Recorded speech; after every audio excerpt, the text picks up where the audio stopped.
Son las 7 de la mañana del 28 de febrero de 2014 y por la carretera que entra a Ciudad del Carmen, Campeche, avanzan autobuses llenos de policías federales. Arriba, helicópteros de la Marina. Detrás, fiscales, peritos, funcionarios de Hacienda.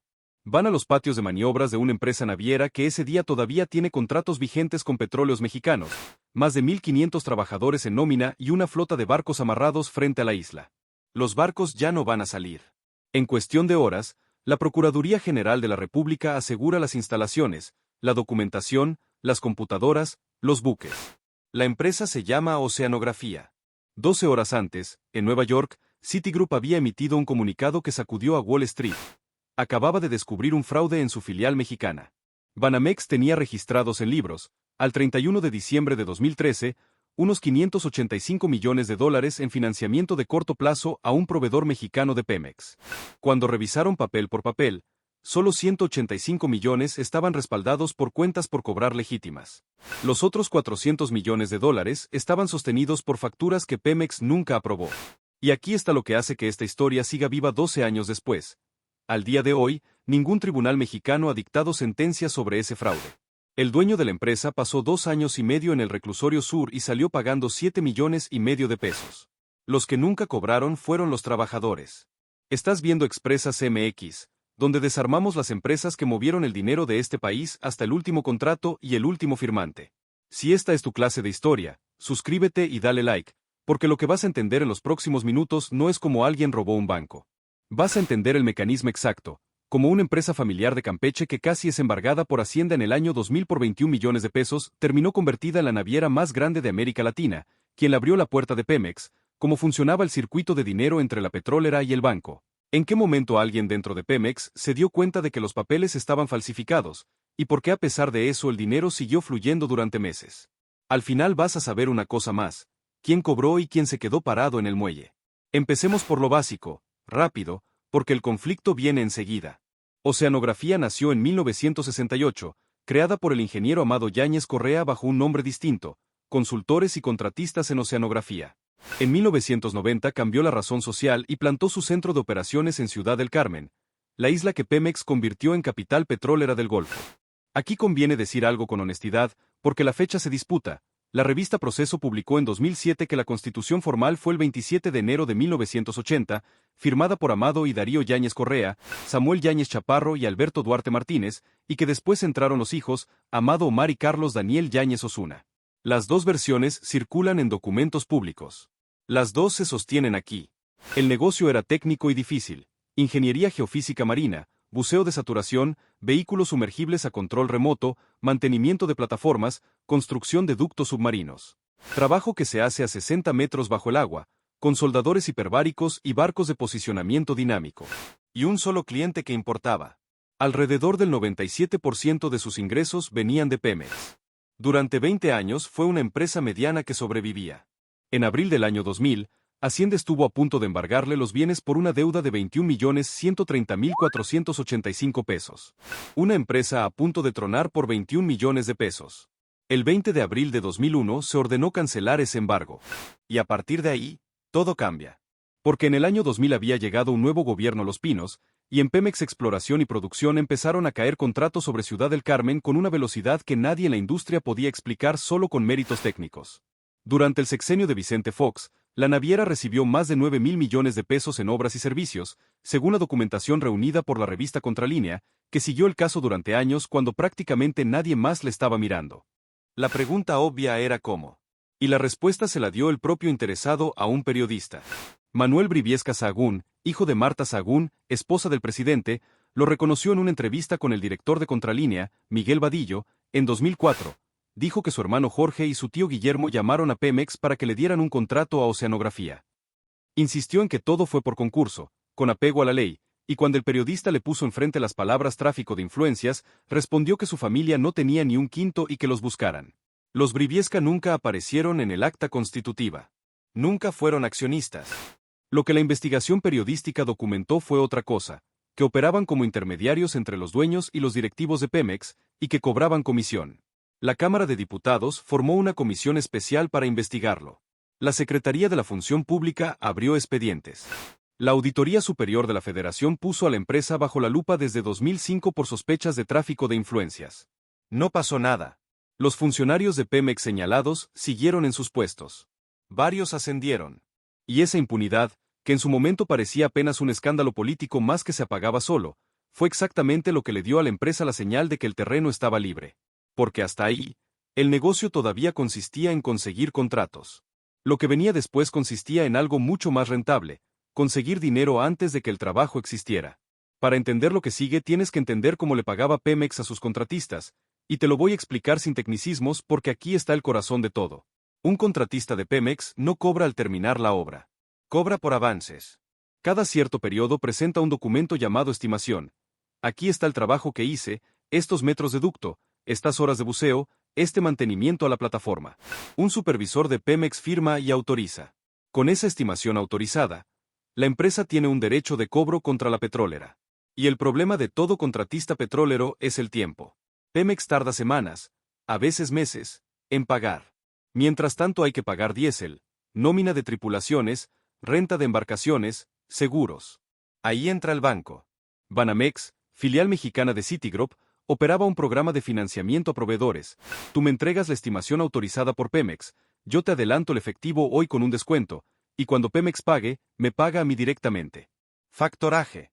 Un mecanismo legítimo, usado en todo el mundo, que sostiene a miles de proveedores. Todo el sistema descansa sobre una sola cosa: que el papel sea real. Que la firma del supervisor de Pemex sea la firma del supervisor de Pemex.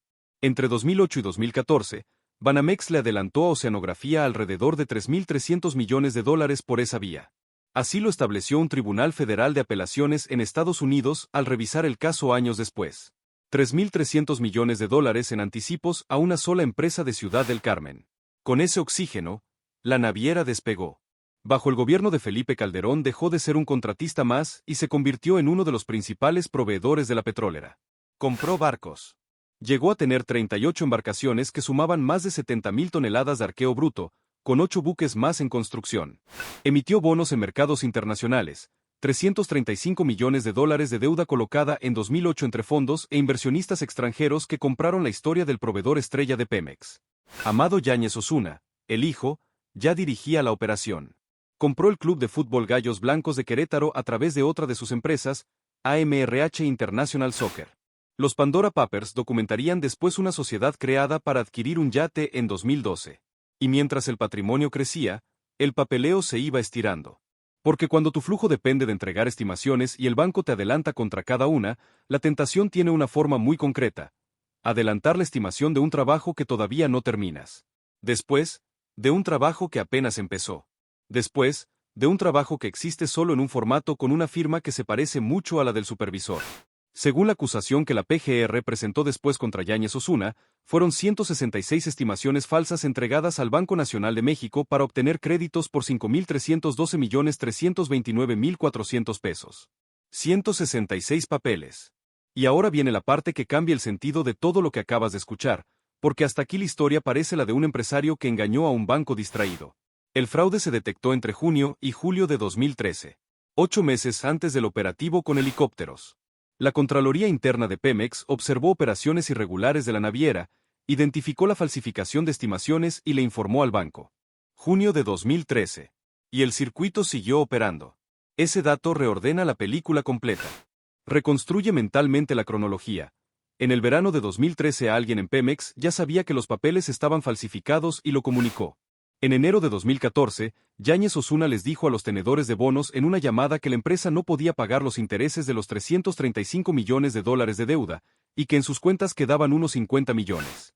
El 11 de febrero de 2014, la Secretaría de la Función Pública emitió la circular que inhabilitaba a la empresa para contratar con el sector público.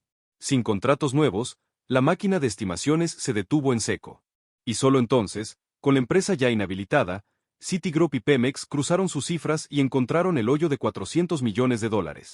El propio Michael Corbat, entonces director general de Citigroup, explicó que las facturas estaban falsificadas para aparentar que Pemex había aprobado el trabajo, y que fueron procesadas por un empleado de Banamex. Un empleado adentro. Citigroup recortó su utilidad neta de 2013 en $235 millones y sostuvo desde el primer día que se trataba de un caso aislado: un cliente, un empleado. En mayo despidió a 11 funcionarios por no cumplir con los estándares de supervisión. La cuenta final llegó a 12. Los reguladores mexicanos señalaron a 10 empleados del banco como penalmente responsables bajo la ley mexicana. En octubre de 2014, la autoridad bancaria mexicana multó a Banamex con cerca de 30 millones de pesos, alrededor de 2.2 millones de dólares, por fallas de control interno. El 3 de octubre de ese año, Javier Arrigunaga renunció a la dirección general de Grupo Financiero Banamex.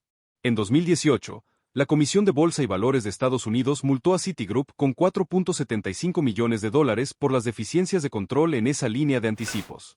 Aquí hay dos lecturas y las dos se sostienen. La primera dice que un banco enorme fue víctima de un proveedor que falsificó documentos durante años con la complicidad de alguien de adentro, y que en cuanto lo supo actuó, denunció, despidió y pagó multas. La segunda la sostienen los acreedores. 30 proveedores, tenedores de bonos y fondos internacionales demandaron a Citigroup en Estados Unidos alegando que el banco conocía las señales y siguió aprobando anticipos porque los intereses eran demasiado buenos. En mayo de 2025, la Corte de Apelaciones del 11º Circuito revivió esa demanda por $1.000 millones. En la resolución, la jueza Britt Grant escribió que Citigroup es una de las instituciones financieras más sofisticadas del mundo y que, si las alegaciones son ciertas, resulta difícil creer que ignorara lo que pasaba. Ninguna de las dos versiones ha sido resuelta por una sentencia firme. Lo que sí ocurrió, y ocurrió rápido, fue el desmantelamiento.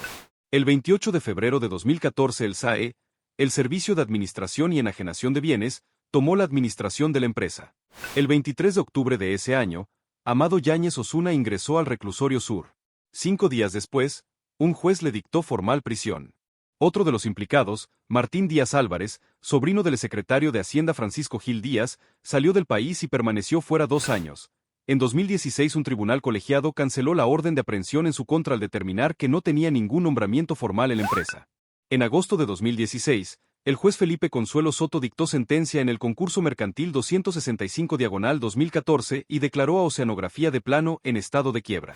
Los adeudos rondaban 14.000 millones de pesos entre proveedores, salarios, compensaciones y liquidaciones de más de 1.500 trabajadores. El 13 de abril de 2017, a las 4 de la mañana, Amado Yáñez Osuna salió del reclusorio sur tras 2 años y 6 meses. Pagó una garantía de 7,5 millones de pesos, le pusieron un brazalete de geolocalización, firma quincenal y prohibición de salir del país. Su proceso siguió en libertad. Y en noviembre de 2017 hizo algo que nadie esperaba. Demandó. Ante un tribunal de Estados Unidos acusó que el fraude de 2014 fue orquestado por el propio banco y que su empresa fue usada como chivo expiatorio. En denuncias posteriores, sostuvo que hubo reuniones para presionarlo hasta quedarse con la compañía, y que para frenar la maquinaria en su contra tuvo que entregar el Club Querétaro. Un peritaje entregado en 2021 por sus abogados a un juzgado civil de la Ciudad de México revisó 6.357 facturas y alegó depósitos en una cuenta concentradora de Banamex por más de 100,000 millones de pesos entre octubre de 2012 y abril de 2014, de los cuales el banco habría reconocido una fracción. Para 2024, las demandas de la naviera y de 30 inversionistas internacionales contra Citibanamex sumaban una contingencia de 9.341 millones de dólares. El acusado acusando al acusador, durante una década, sin que ningún tribunal mexicano ponga punto final. Mientras tanto, a 1.000 kilómetros de esos juzgados, en la isla, la vida real seguía su propio curso. Cuando el SAE tomó la empresa, miles de trabajadores se quedaron sin salario y de un día para otro, sin servicio médico del Seguro Social. Los comercios de Ciudad del Carmen resintieron el frenazo casi de inmediato, porque la derrama de esas nóminas era la que movía la isla. Hubo plantones. Hubo mesas de diálogo. Hubo promesas de pago de un director del SAE que llegó en avión, un detalle que un representante de los trabajadores usó para hacer la cuenta en voz alta de cuánto costaba el viaje comparado con lo que les debían. En 2017 empezó una batalla legal para rematar uno de los barcos de la empresa, el Caballo Azteca, encallado frente a las costas de Sabancuy, y con eso pagarles. En 2020 la embarcación les fue cedida. No podían venderla por trabas administrativas. Durante esos juicios, la Junta Local de Conciliación y Arbitraje de Ciudad del Carmen se incendió 2 veces. Uno de los hombres que encabezó esas protestas se llamaba Homero Terán Banoye. Había sido jefe de patio de maniobras. En mayo de 2021 lo mataron a tiros frente a un hotel en la colonia Burócratas de Ciudad del Carmen. El crimen se investiga. Nadie ha establecido públicamente un vínculo con el caso. Esto se dice tal cual porque pasó tal cual. Y el patrón que queda cuando se apagan los helicópteros y se archivan los expedientes es incómodo, porque se repite en este país con una precisión de reloj. Oceanografía creció exactamente en la medida en que dependió de una sola ventanilla. El 97% de sus ingresos venían de Pemex. Su capacidad de crecer no dependía de ser la mejor empresa de buceo de saturación del Golfo, sino de que alguien firmara. Y cuando el crecimiento de una empresa depende de una firma y no de un mercado, la firma se vuelve el producto. Primero se gestiona el contrato. Después se gestiona el papel del contrato. Después el papel deja de necesitar el contrato.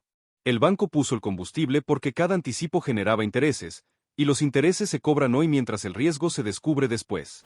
Los reguladores llegaron con multas que, como señaló el periódico Reforma en su momento, equivalían a menos de medio punto porcentual de las ganancias del banco en un semestre. Las comisiones legislativas se formaron y se disolvieron. Los funcionarios señalados en 2005 siguieron ascendiendo. Y los 40 y tantos años de una empresa que llegó a ser la naviera más grande de América Latina terminaron en un barco encallado frente a Sabancuy, oxidándose, mientras cientos de familias esperaban que su remate les regresara lo que ya habían trabajado. Hoy los buques están dispersos, vendidos o pudriéndose. Los patios de maniobras cambiaron de manos. Los juicios siguen abiertos en Miami y en la Ciudad de México. El expediente del fraude de $400 millones sigue sin sentencia. Y en Ciudad del Carmen todavía hay gente que guarda, en una carpeta de plástico, su credencial de la empresa y una copia del laudo laboral que ganaron y que nunca terminaron de cobrar. Si trabajaste en oceanografía, si eres de Ciudad del Carmen y viste la isla llena de tripulaciones y después vacía, si eres proveedor al que le quedaron a deber, o si simplemente recuerdas la portada del día que llegó la Marina, escríbelo en los comentarios. Dinos el año, el barco, el puesto, y si te pagaron. La gente que estuvo en el muelle sabe más de lo que pasó ahí que cualquier expediente judicial. Suscríbete, porque este archivo lo estamos armando entre todos,